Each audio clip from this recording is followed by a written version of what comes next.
Enchanteur, enchanteresse, bienvenue à bord du Magicobus. Parti pour un voyage au cœur du tarot. Une expédition magique où les arcanes majeurs vous guideront à travers les chemins initiatiques pour explorer votre parcours intérieur. Installez-vous confortablement et faites bon voyage. Radio Antasia, la radio des enchanteurs. Alors, la papesse. Donc, si on commence par, là aussi, il y a encore une observation succincte. On voit une dame, oh là là, on va y arriver, une dame, apparemment d'âge mûr, assise sur un trône, bien que ce soit pas très visible sur la carte. Elle porte des habits pontificaux, manifestement. Derrière elle, on peut voir un dé tendu entre deux colonnes. Bon, pour les gens de la Renaissance, cette illustration fait tout de suite penser au personnage de la papesse Jeanne, qui était une légende.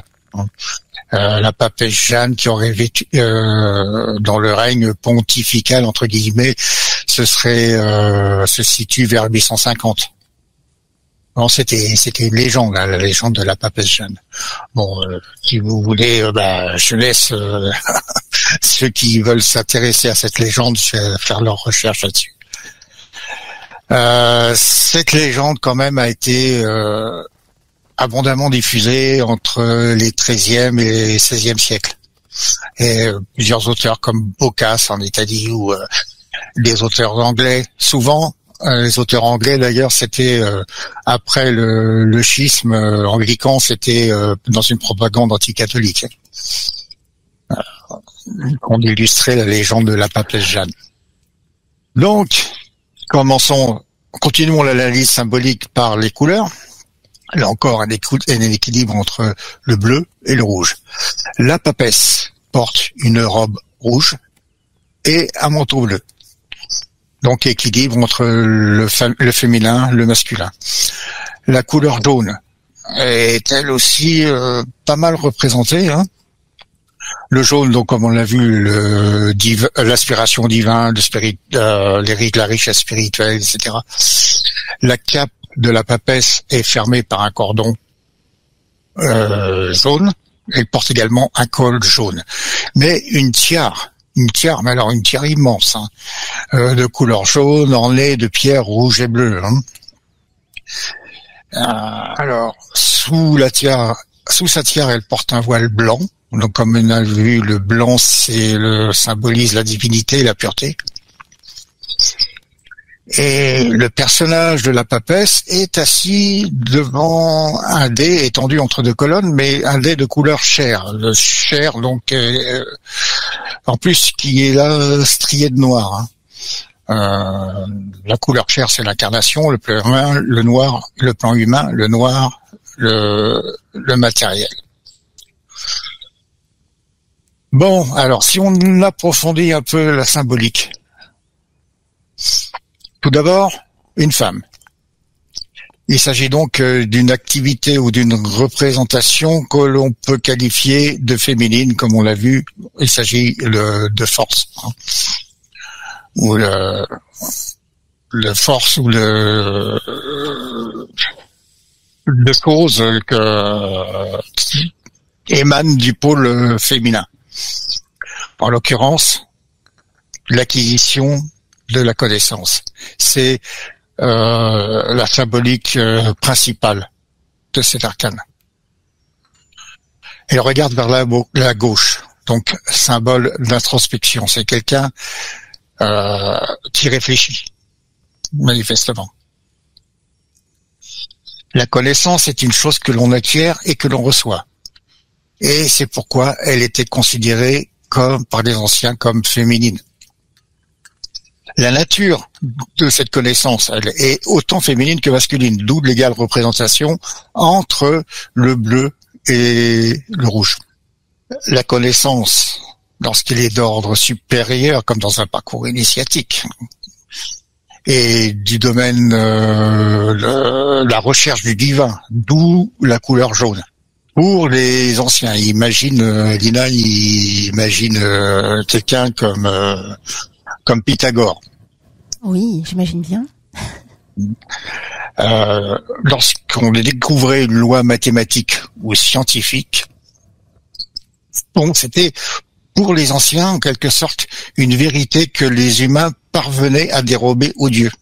Tu vois, c'était quelque chose de très prométhéen là-dedans. La connaissance est de nature double. Elle s'obtient tout d'abord par l'étude, donc une activité cognitive, mais également par le ressenti et l'intuition, par en quelque sorte une divine inspiration. L'étude devant alimenter l'autre, alimenter l'intuition. On ne peut pas se contenter, par exemple, d'apprendre des textes. On ne peut pas se contenter de l'intuition sans avoir une base de connaissances. D'accord, c'est un tout en fait. Il faut avoir les deux.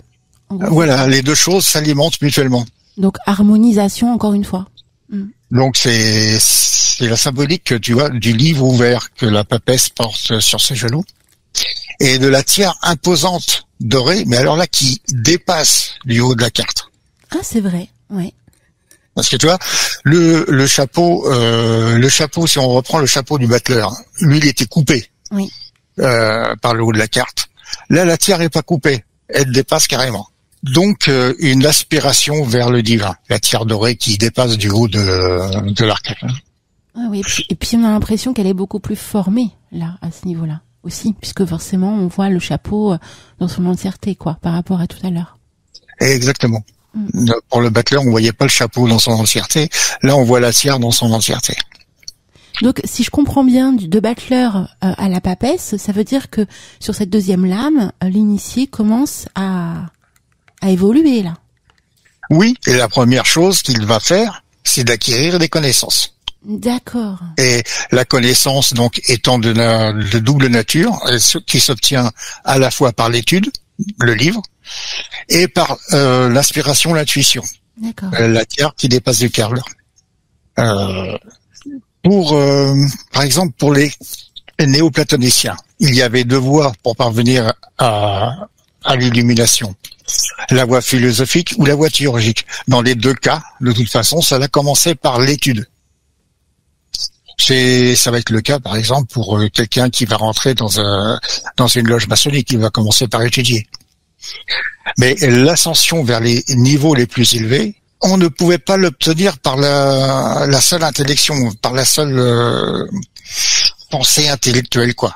On devait avoir une autre voie.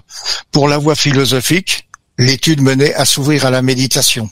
Si l'on prend les textes de Plotin, lui va parler de conversion. Mais ce qu'il appelle conversion, c'est ce qu'on appellerait aujourd'hui méditation. Il y avait cette voie, la voie philosophique, et il y avait la voie théurgique. On parvenait au niveau supérieur par des rituels de haute magie ou de magie divine. Mais toujours, on commençait par l'étude. Cette conception d'ailleurs de double nature de la connaissance a été abondamment reprise par ce qu'on appelait la gnose chrétienne. Mais d'ailleurs, gnose. Le mot gnose vient du grec gnosis, qui signifie connaissance. Donc tout ça n'est pas un hasard, quoi. Il y a vraiment non. On est d'accord. Les jeux de mots, langage des oiseaux, comme d'habitude, encore une fois, aussi. Là, c'est toute une symbolique. Oui, c'est pas entre parenthèses, cette gnose. Alors la gnose, quand on parle de gnostique, ça devient un peu compliqué, mais la gnose n'a jamais été en odeur de sainteté par le clergé catholique. Au Moyen-Âge, on lui opposait ce qu'on appelait la scolastique. La scolastique, c'est l'étude des textes. La vérité étant dans les Écritures saintes et nulle part ailleurs. Et ne devait être transmise, cette vérité, révélée, que par un clergé dûment habilité à le faire. Partir soi-même à la recherche de connaissances, c'était mal vu, si tu veux. Oui, parce que le dogmatisme religieux ne voulait pas que tu évolues à ce niveau-là, quoi. Ouais. Exactement. Et que tu crois en la doctrine de la religion, quoi. Oui, et par ce qui est transmis par l'Église. Il fallait pas qu'il y ait autre chose. C'est pour ça que, par exemple, chez les lettrés en Occident, l'étude du grec était très mal vue par l'Église. parce que tous les textes de ce qu'on appelle le Nouveau Testament, donc les évangiles essentiellement, ont été écrits en grec. D'accord. Ils voulaient pas qu'on découvre des trucs. Et donc ils ont été traduits du grec au latin par l'Église, mais l'Église voulait qu'on utilise sa traduction à elle. Et n'était pas très chaude à l'idée d'avoir des gens qui puissent lire les textes directement en grec et faire leur propre traduction, tu vois. Oui. Et avoir leur propre vision des messages, quoi. Exactement. Donc, cet apprentissage des réalités supérieures est plus important que celui des réalités du monde. C'est pourquoi la papesse est placée devant un dé de couleur chair zébré de noir. Donc, si on reprend un peu de façon générale l'enseignement de la carte. Peter Karan enseigne la nature de la connaissance divine. Elle s'obtient par l'étude du féminin, autant par l'étude du féminin que du masculin en fait. Puisque la connaissance a cette double nature. Les plus hauts degrés de la connaissance s'obtiennent, eux, par l'intuition, qualité ou activité que l'on qualifiait de féminine. C'est pour ça que le personnage représentait la papesse et le personnage féminin.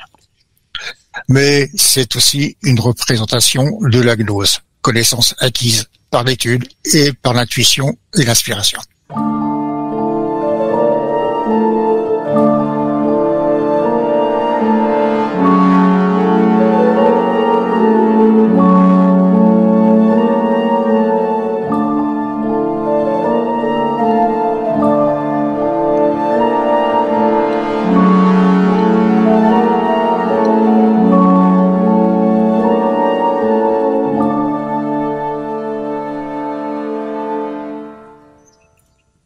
Donc, notre battleur va donc commencer son parcours. Et si on prend les trois niveaux d'interprétation, donc, comme on a vu, le profane, l'initié et l'âme. Donc, au niveau du profane, il va acquérir la connaissance nécessaire à la pratique de son activité. Pour la personne qui commence un parcours d'initiation, il va commencer par étudier. Lorsqu'il aura atteint le niveau nécessaire, il pourra s'abandonner à l'intuition pour parfaire ses connaissances et espérer entrer en contact avec le divin. Et la première activité d'une âme incarnée est l'acquisition des connaissances. Voilà. Donc, Alina, toi, si tu vois d'autres symboliques. Franchement, c'est passionnant. Et en fait, c'est tellement logique, effectivement, d'avoir cette possibilité d'harmonie entre connaissance et spiritualité, en fait, tout simplement. Donc, et là, en t'écoutant, en analysant la lame, on a une vision beaucoup plus pragmatique, en fait, autour de tout ça. Donc, c'est assez bluffant. Et en fait, c'est déjà là, quoi. Il faut savoir voir les signes, tu vois. Donc, oui. Et tu vois, c'est une vision très gnostique de la connaissance. Oui. Et puis qui est très pertinente, quoi. On comprend pourquoi, en fin de compte, les lames majeures peuvent aussi être associées et sont même grandement associées à l'initiation. Hein. Parce qu'il y a tout, oui. En fait. Et de toute façon, dans un premier temps, les symboliques des cartes va s'ajouter. Oui. Les unes aux autres. Et donc, c'est pas anodin que ce soit 1, 2, 3, 4, il y a une suite logique. Exactement. Donc là, à ce stade de ton initiation, quand tu passes par la papesse, c'est que ça y est, donc tu rentres dans le champ des possibles au niveau de cette initiation. Tu entres dans le fait de découvrir, d'apprendre, d'avoir de la connaissance, d'ouvrir grandes les portes autour des études, de la compréhension aussi émotionnelle et intérieure. C'est un petit peu tout ça. Voilà. Et d'ailleurs, dans tout parcours initiatique, c'est une chose qui vient des cultes abystères de l'Antiquité. Le novice devait écouter, mais n'avait pas le droit de parler avant d'atteindre un certain stade. Alors, ça me rappelle un petit peu les francs-maçons.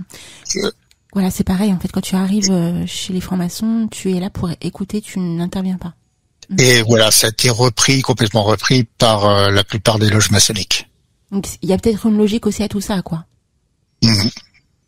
qui fait que justement tu en prends d'abord plein les mirettes, hein. Tu fais ton petit tri et après une fois que tu as acquis la sagesse, là tu peux t'exprimer quoi.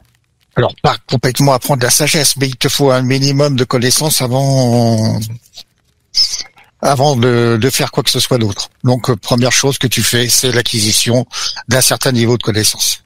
D'accord. Chapeau les amis, hein. Chapeau. Alors déjà rien que la lame 2 quoi. Voilà, donc voilà, pour moi c'était à peu près tout pour l'analyse de la papesse. Ok, les amis, alors on va passer en pause musicale, hein, mes très chers enchanteurs, et juste après on se retrouve donc pour la dernière partie de cette magnifique émission. Je te rends compte, ça passe mais super vite en fait, hein. Donc déjà la lame 3 en compagnie de Robert. Qu'est-ce que tu ressens là depuis le début de l'émission? Ça fait pas mal, hein, on est d'accord? Pas mal d'informations. Ah bah moi je trouve que oui, ça se passe bien. Je sais pas si ça passera bien à l'écoute, mais ah si. Moi déjà je suis là, j'entends, je suis en train je suis avec toi et je pense que ça va être de très belles émissions puisque tu fais des résumés, des analyses de résumés autour de chaque lame. Donc non, ça va vraiment être fluide. Donc ça va être que du bonheur pendant toute cette saison. Oui, parce que tu vois, Lina, chaque arcane a une symbolique essentielle. Et quand tu fais, par exemple, comme moi, des tirages en guidance, ouais. Et bien c'est cette symbolique que tu reprends. Et oui, c'est vrai. Et par contre, la complexité, c'est de les rassembler en fait. Voilà. C'est le cas, par exemple, pour les gens qui font de la divination. Tu tires jamais une seule carte. Ouais. Une carte est toujours en association avec d'autres. Ouais. D'ailleurs, moi, quand je fais un tirage en guidance, je ne tire que 3 cartes. Ah, parce que à partir du moment où tu mets trop de cartes, je trouve que ça brouille les choses. Et c'est qu'on a envie d'en savoir plus, quoi, tu comprends? On est là, on y va. Alors, qu'est-ce que tu veux dire? Oui, mais si tu fais de la divination, bon, tu as une carte comme l'amoureux. L'amoureux, c'est le choix. Alors, tu sais que tu dois faire un choix, mais après, tu veux savoir vers quel choix il faut t'orienter, tu vois. Ouais, c'est ça. Il te faut tirer d'autres cartes. C'est ça. Voilà, tu laisses le hasard, le destin te mener sur le chemin, quoi. En tout cas, superbe contenu autour de la papesse, hein. Big up à Mimi Mireille au passage, hein, puisque c'est la représentation de la lame qui la représente elle. Donc quand je pense à la papesse, je pense aussi à Mimi. Et, c'est vrai que ça lui irait pas mal. Ouais. Et puis en plus, c'est pas pour rien qu'on a choisi Voyage au cœur du tarot le 2e samedi du mois, puisque c'est la lame numéro 2, la papesse. Et c'est comme ça que ça a commencé en fait, hein. Et oui. Ah ouais, c'est sa lame fétiche un peu à Mimi. Ah oui, c'est sa lame. Et là, après la pause, on va passer à la lame numéro 3. Alors, moi, celle qui me conviendrait le mieux, je pense que c'est celle de l'ermite. Ah, c'est vrai? Ah ouais, l'ermite, ça. C'est celle qui me parle, enfin bon, pour laquelle c'est la carte pour laquelle j'ai, si tu veux, une certaine sympathie. Oui, je comprends. On a tous des cartes chouchou, je remarque. Ouais, toi, le Zozio sur la carte de l'étoile. Ouais. Ah non, le petit oiseau, il est resté bloqué dans ma tête. Moi, je te le dis. Maintenant, je vois que lui.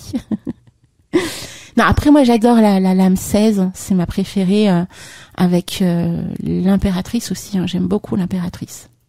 Et justement, l'impératrice, c'est ce qui arrive. Et voilà, mon très cher Robert. Super retour, je vais dire retour de bâton. Donc, à tout de suite les enchanteurs pour la suite et la fin de cette merveilleuse émission. À tout de suite Robert. Mystère et magie, réveille l'enchanteur qui est en toi.